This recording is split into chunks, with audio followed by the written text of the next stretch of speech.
¿Saben cuál es la primera emoción que siente una mujer al saber que está embarazada? Miedo.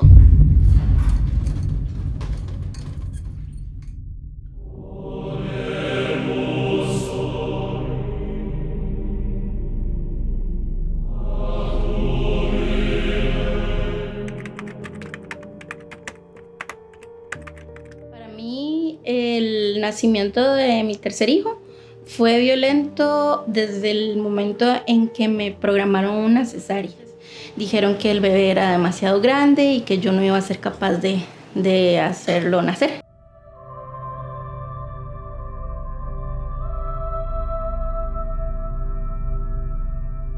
Me mintieron, me dijeron que el papá podía estar en la cesárea, cosa que no fue. Apenas me metieron en el quirófano, a él lo sacaron por otra puerta y eso era algo que yo había hablado con ellos, que yo quería que el papá estuviera ahí porque a mí me preocupaba demasiado dormirme por la anestesia, ¿verdad? Que no lo podría controlar y que yo no podía estar con el bebé, entonces yo quería que por lo menos el bebé estuviera cerca del papá, ¿verdad? Me dijeron que sí, pero como si yo fuera una chiquita de 3 años a que se le miente como si nada. Y luego lo sacaron y cuando lo estaban sacando yo reclamé que yo no que por qué lo estaban sacando, si dijeron que él incluso hasta lo podía recibir así inmediatamente y era todo mentira.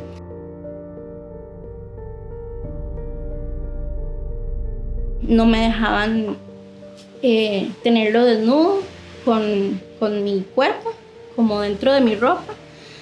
Cada vez que me lo daban o que me veían que yo estaba como con él metido dentro de mi ropa, me lo quitaban y me lo envolvían en una cobija como un taco y me lo decían que tenía que tenerlo con cobija, que yo no podía tener la teta pelada, que él no podía como dormir aquí encima mío y mucho menos yo no podía dormir con él porque yo era gorda y que las mamás que son gordas no pueden dormir con los bebés porque los pueden aplastar.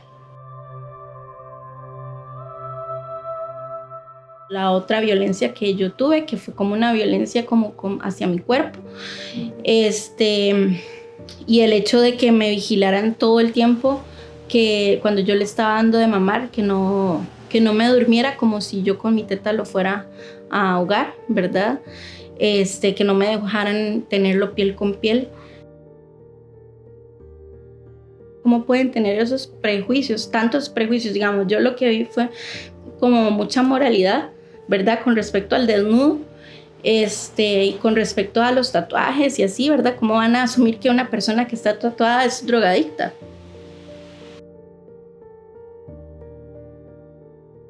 No lo dejan a uno tomar agua, no lo dejan comer, le obligan a depilar o le depilan, le vienen visitas que uno no conoce, ¿verdad? De repente entra como un grupo de personas a ver, sin ni siquiera saludar, como si uno fuera un objeto, ¿verdad? Después hay cosas, intervenciones, como esto que le miden cuánto ha dilatado, ¿verdad? Cuando dicen que dilató 1 centímetro es porque si se introduce un dedo es 1 centímetro, 2 centímetros, 3, 4, 5, ¿verdad? Es la cantidad de dedos. Entonces imagínense que lo más que dilata el canal vaginal son 10 centímetros. Significa que le tienen que introducir 10 dedos. O sea, es una persona desconocida. Y a cada rato llegan y le hacen así, y luego le hacen así, y luego le hacen así, y a cada rato, ¿verdad? De repente ya la cabeza está ahí, o sea, no tiene que saber cuánto mide, ya está ahí la cabeza y ya está saliendo. Y ni siquiera a uno le tienen que decir, puje, ¿verdad? Ahora respire, ahora puje, ahora respira. Cuando cuente 3 usted puja. Y uno, mentira, el cuerpo hace que uno inhale y exhale y que uno puje. Uno no necesita que le estén dando instrucciones, ¿verdad? Y eso es algo que en el hospital uno no se salva, uno siempre va a recibir miles de instrucciones y miles de regañadas. Regañadas es lo que más. Cuando uno está pariendo, lo que más le dan ganas es de moverse. O sea, es mentira que uno, como en las películas, que uno llega y se acuesta. Nada que ver. Uno se quiere guindar de algo, uno quiere ponerse en 4 patas, uno quiere caminar así, uno quiere bailar, hasta saltar o hacer, digamos, ponerse de pie y luego cuclillas. Sirve un montón. Cuando viene una contracción, sirve un montón ponerse en cuclillas. solo tenía una cita al mes, yo tenía que aprovechar esa cita para hacer todas mis preguntas. Y una de las preguntas fue, ¿puedo elegir la forma de parir? Le dije que había leído mucho y que no quería parir acostada, que prefería estar en cuclillas o cambiar de posición según lo que sintiera en el momento.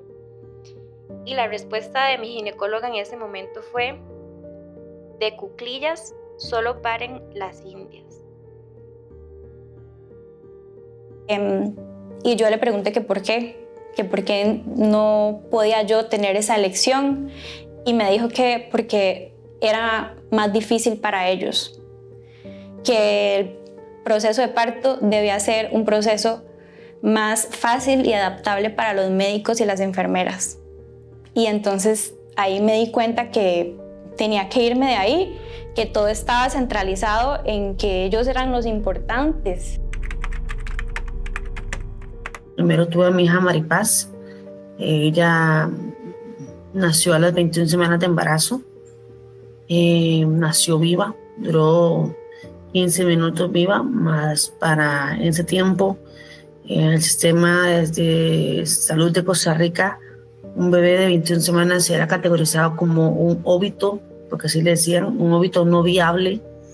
Entonces no hubo ninguna maniobra, a pesar de que ya dio signos de vida. Era un bebé de 5 meses, perdón. Ella falleció en brazos de su papá.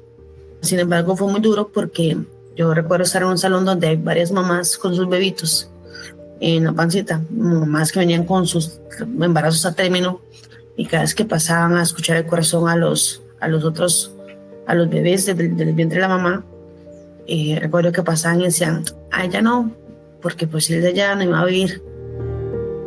Yo escuchaba el corazón de todos los bebitos y el mío, y a mí no me lo ponían, solo era enfermera, llegaba el turno de la noche, doña Sara, era una señora muy mayor, una enfermera, y siempre llegaba y me decía, pérese la pancita para escuchar el corazón a su bebé. Y para mí cada latido era una esperanza. Hago el parto y me despierto del parto y sé que ella ya falleció.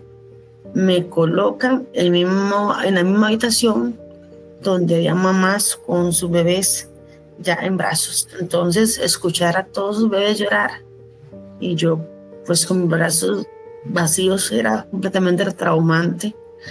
Incluso hasta el día de la salida del hospital, que le dan salida a las mamás con sus bebés, obviamente mi cara estaba demacrada porque había llorado, porque estaba pasando un montón de cosas, y cuando me meto al ascensor habían otras mamás con sus bebés en brazos, emocionadas, que iban para la salida ya a encontrarse con sus familiares, con sus bebés en brazos, y ellas se me quedan viendo. Yo entro al ascensor y yo solo traía en mi mano un acta de función para ir a recoger a mi hija a la medicatura forense.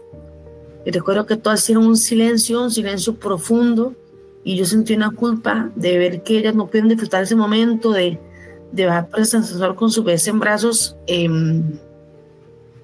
Pero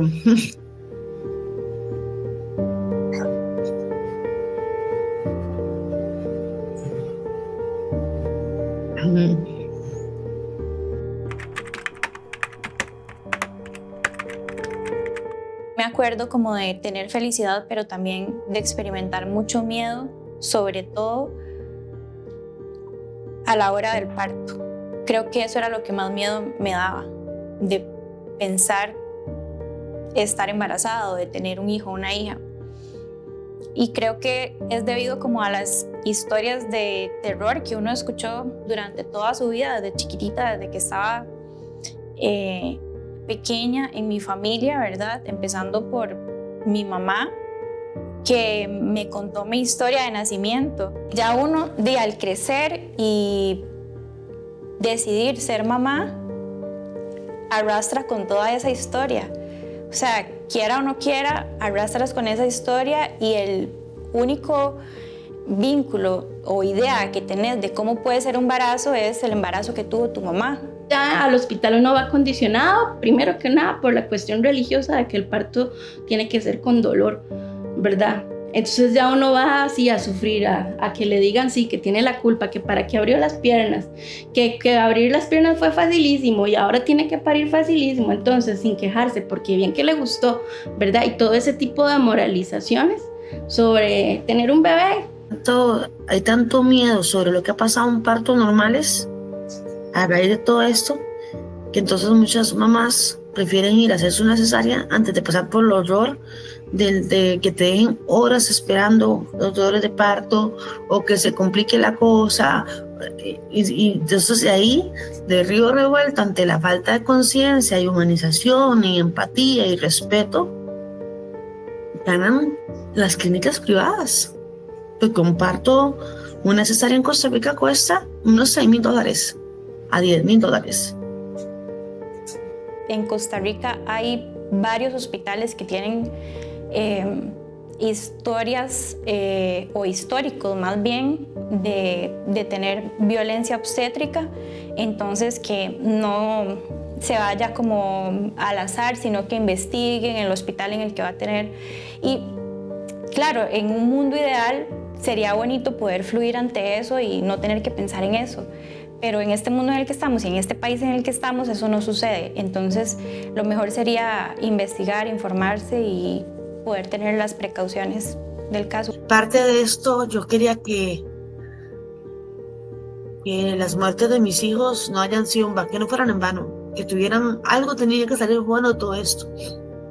Y recuerdo que cuando la familia normalizamos, decíamos, ay, cuando vaya a parir no grite, porque si no la dejan de última. No se queje, y no entendíamos que eso eran formas de violencia en los hospitales. Y cuando empezamos a hablar de violencia obstétrica, yo decía, eso es violencia. Y decía, ay, ¿cómo violencia? Entonces yo también fui víctima de violencia.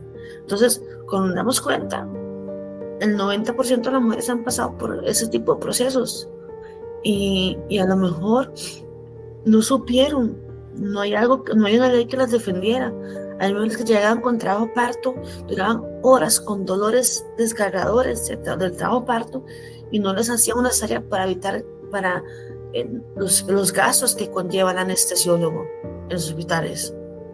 Esos casos de embarazos que venían bien, los bebés venían sanos y por los largos tiempos de trabajo parto, esos bebés terminaban con sufrimiento fetal, desarrollando un montón de condiciones médicas al nacer, que hoy por hoy son pacientes del hospital de niños y son niños que de alguna forma terminan en la centena Well, con parálisis, con hidrocefalias, a causa de todo esto.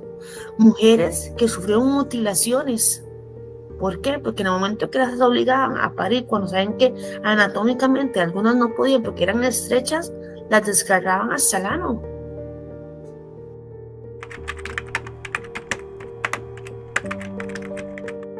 Han ido haciendo cambios, es verdad que, y seguimos recibiendo,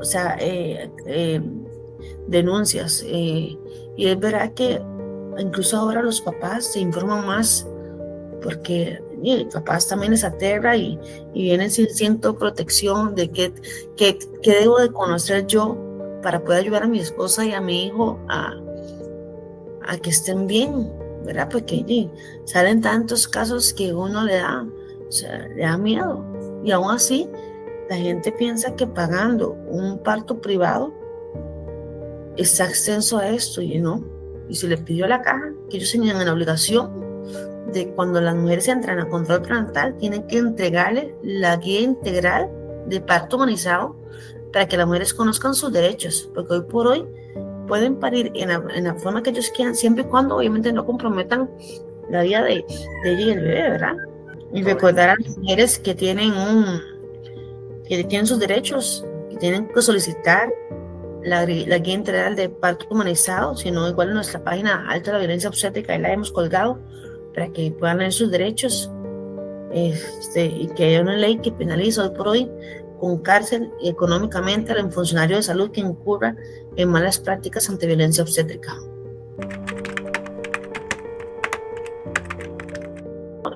En la empatía.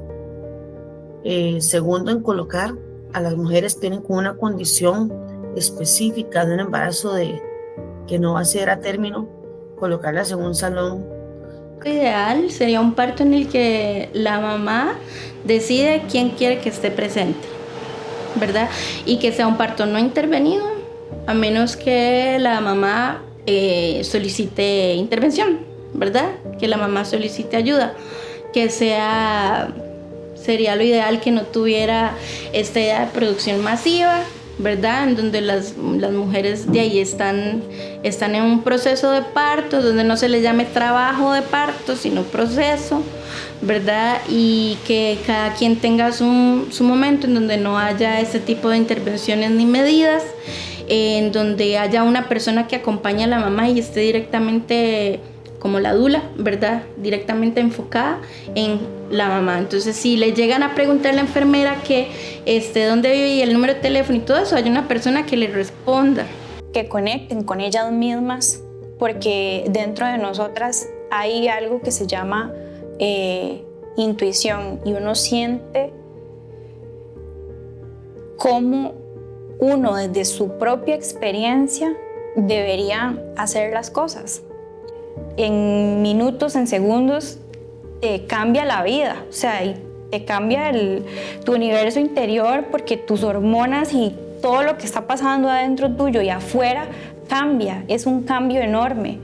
Entonces, realmente, o sea, creo que cada quien puede tener la posibilidad de tomar la decisión que quiera, dependiendo de lo que haya pasado, sucedido, pero que sobre todo sienta la paz y la tranquilidad de esa decisión que está tomando. La sociedad no está pariendo de forma amorosa, la sociedad está pariendo de forma agresiva y la sociedad está agresiva. ¿En qué momento se piensa en lo trascendental que es traer un bebé al mundo? ¿Por qué las mujeres tenemos que arrastrar este miedo de traer a un hijo al mundo? Si se supone que debería ser lo más natural. Es una lucha constante, injusta y muchas veces silenciosa.